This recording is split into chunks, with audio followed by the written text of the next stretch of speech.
Imagine this. What if the Social Security Administration had the power to look directly into your bank account at any time? What if every deposit, every transfer, every purchase could be reviewed against your benefits? Would you feel safe, or would you worry about what that kind of access means for your future? This is not science fiction. This is the direction things are moving, starting with a rule called EM 25046. This emergency message is a sign of how the SSA plans to expand its reach. And today we are going to unpack exactly what it means, how artificial intelligence is being used to scan accounts, what types of transactions are most likely to draw attention, and what you can do to stay on the safe side. This is not meant to scare you, but to prepare you. Because the truth is, Social Security is evolving into something much more aggressive in how it monitors recipients.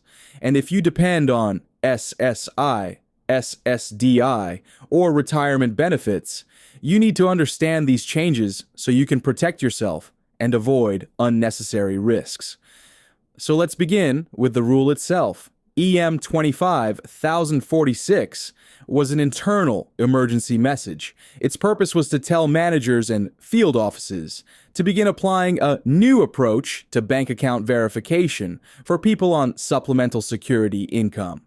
SSI is the most tightly controlled program under Social Security. Unlike retirement or disability insurance, which are based on work history, SSI is strictly for those with very low income and very limited resources.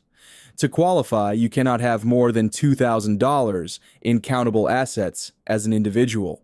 Because of that rule, the SSA has always looked closely at bank accounts for SSI recipients, but EM 25046 went a step further.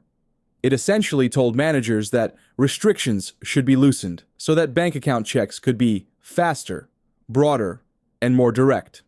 In other words, the SSA wanted easier and quicker access to see what was going on with SSI recipients' money. Now, at first glance, this might sound like it only affects seniors over 65 who are on SSI. But if you read the language carefully, it hints at something bigger. The message described this as a starting point, suggesting that other groups, like disabled SSI recipients, immigrants receiving SSI, and others, would eventually be included. This matters because history shows us how small pilot programs expand over time. What begins as a limited rule often grows into a standard practice for millions of people. In this case, it could eventually touch SSDI beneficiaries and even retirees. Why is the SSA pushing for this level of access? From their point of view, the reason is obvious. They are under constant pressure to reduce fraud and improper payments. Every year, billions of dollars go out in overpayments, sometimes because people fail to report income, sometimes because the agency made mistakes, and sometimes because of outright fraud.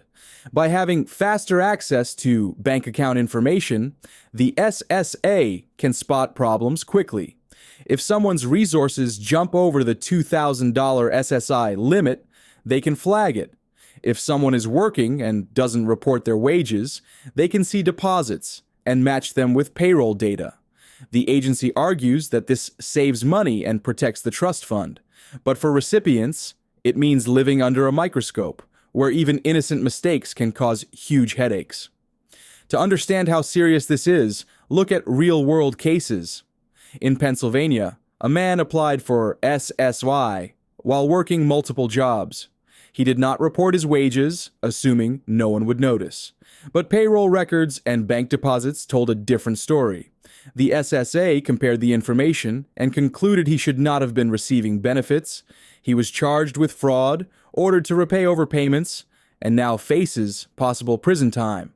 This is not a rare event. The agency has been publishing more and more of these cases as examples, and they want to send a message. If you try to hide income, you will eventually be caught. The reason they can catch these cases faster today is because of artificial intelligence. In the past, a human would have to review bank statements manually, which took time and resources. Now, AI-powered crawlers can scan thousands of accounts in minutes. These systems look for patterns, steady payroll deposits, regular transfers, or sudden lump sum spikes. They don't care about every cup of coffee or grocery purchase. What they care about are trends that suggest income, resources, or support that should have been reported. And once those patterns are flagged, a human investigator can step in to review the details. For recipients, this means the old idea of maybe they won't notice is no longer realistic. The systems are built to notice. Let's break down the types of transactions that are most likely to draw attention. First are employer payroll deposits. These are the easiest to spot, especially because many large payroll processors, like ADP or Paychex, already send data directly to government agencies. If you are working while receiving SSI, those wages must be reported. For SSDI, steady work above the substantial gainful activity threshold, currently just over $1,400 a month, can put your eligibility at risk. For retirees under full retirement age, earning too much can reduce your monthly checks through the earnings test. The bottom line is simple. If you are getting paid by an employer, the SSA will know. Next are gig economy payments. Many people assume that income from Uber, DoorDash, Amazon Flex, or Upwork is somehow invisible because it comes from an app. That is simply not true. These companies issue 1,099 forms to the IRS, and deposits show up clearly in bank accounts. For SSI, gig income reduces your benefits just like wages do. For SSDI, steady gig work can be treated as self-employment and compared to substantial gainful activity limits. The misconception that gig income doesn't count has led many people into trouble. Then we have peer-to-peer transfers, the Cash Apps, and Venmos of the world. If you occasionally send money to a friend or receive $20 back for pizza, that is not a problem. But if your son or daughter is regularly transferring you $300 every month, that can be considered support. For SSI, this kind of support in food or shelter can trigger the 1/3 reduction rule, which means your monthly payment could drop. The key here is patterns. A one-off gift is different from ongoing help.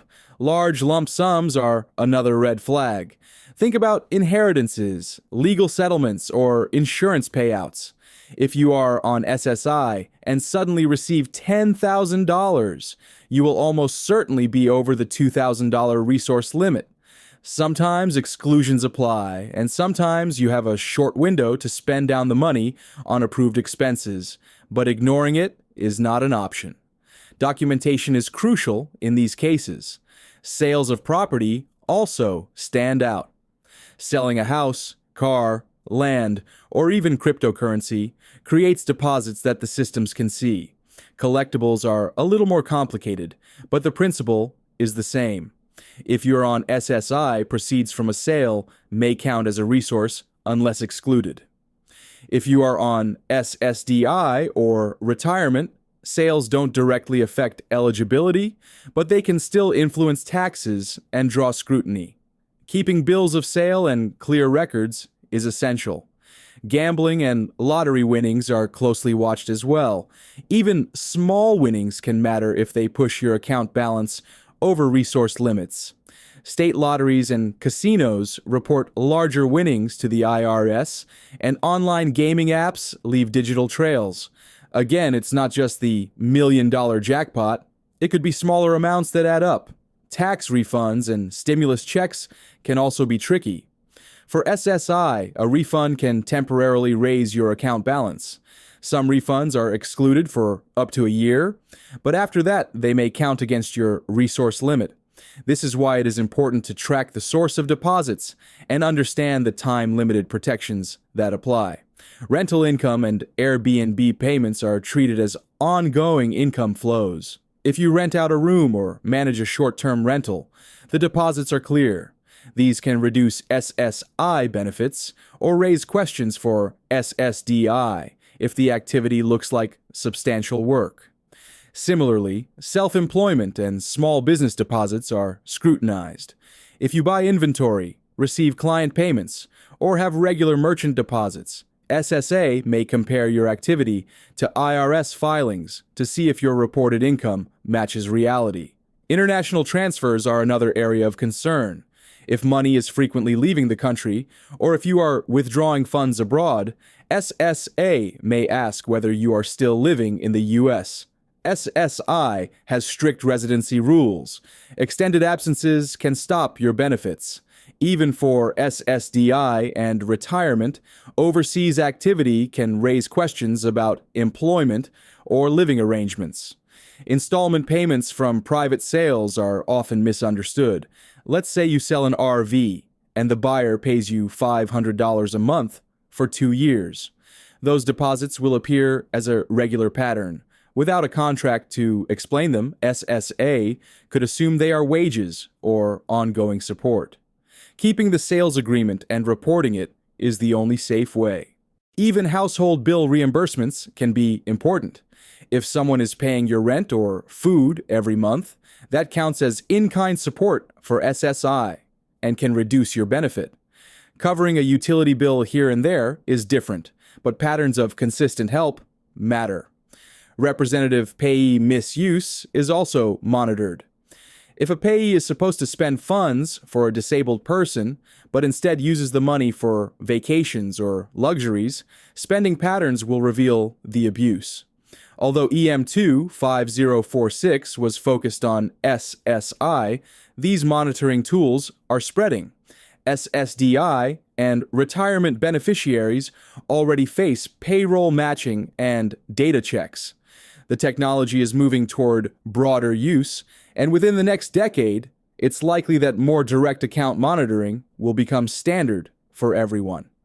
This represents a cultural shift inside the SSA. The agency is moving from a traditional government-style operation to something more like a corporate watchdog. The more improper payments they stop, the more money they save. And in their eyes, every dollar saved is a dollar earned for the trust fund. For beneficiaries, this means more notices, more requests for verification, and quicker detection of problems. But it also means that when you report honestly and keep records, decisions can be made faster and more accurately. The best protection is to live as if transparency already exists. Report changes promptly, keep documentation, and ask questions if you are unsure. For SSI recipients, pay special attention to the $2,000 resource limit and the rules on in-kind support. For SSDI, learn the substantial gainful activity threshold and understand how trial work periods work. For retirees, know the earnings test if you are under full retirement age, and be aware of how other income may affect taxes. These are not mysteries, they are rules you can learn and apply. And once you know them, you can manage your finances with confidence. So what does this all mean in plain terms? EM25046 gave SSA a green light to expand bank monitoring for SSI, and it signaled that this oversight may grow in the future. AI crawlers are now sweeping accounts for patterns that could indicate unreported income, support, or resources. The list of transactions under watch includes payroll, gig income, peer-to-peer transfers, lump sums, sales, gambling, tax refunds, rental income, self-employment, international transfers, installment payments, and household support. The direction is clear. We are moving toward a future where transparency is assumed. Now, I want to hear from you. Do you think this kind of monitoring keeps the system fair, or do you believe it goes too far and crosses into government overreach? Share your thoughts in the comments below, because your voice matters and your perspective helps shape this conversation. If you found this breakdown helpful, please take a second to like the video. It tells me that this kind of deep dive into Social Security issues is valuable to you. And don't forget to subscribe to Social Security Post for ongoing updates about benefits, policy changes, and proposals that affect millions of Americans. Staying informed is the best way to stay protected. Together, we can face these changes with clarity, confidence, and community.